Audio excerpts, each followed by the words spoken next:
येणाऱ्या महिन्यांमध्ये ज्या परीक्षा घेतल्या जाणार आहेत त्या सगळ्या ऑफलाईन पद्धतीच्या आहेत। त्यामुळे मग आमच्या विद्यार्थ्यांना आणि सर्व लोकांना तुम्ही का फसवतायत असा आमचा प्रश्न आहे। त्याच्याच बरोबर तुम्हा सर्वांना सांगतो, तुम्ही तुमच्या हक्कासाठी लढता, आम्ही तुमच्या बरोबर आहोत, पण सुप्रीम कोर्ट सुद्धा तुमच्या बरोबर आहे। त्याचं कारण सांगतो, एक शब्द लय भारी आहे, गोंडसे, नॉर्मलायझेशन। हो अभिजित भाऊ, तुम्ही अमेरिकेतून आलेला आहे। अमेरिकेतल्या लोकांना आणि खास करून ट्रम्प वाल्यांना, ट्रम्प माशे जे कोणी असतील, ट्रम्प तात्या,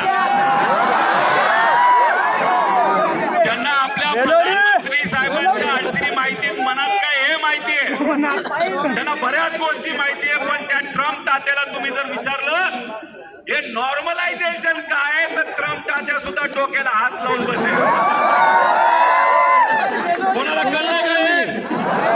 काही दिवसांपूर्वी अधिकाऱ्यांना भेटलो, त्यांना विचारलं हे नॉर्मलायझेशन काय, ते म्हणले नाही नाही महत्वाचे म्हणले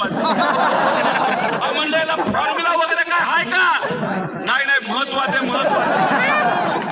अरे मला काय कळेलच काय।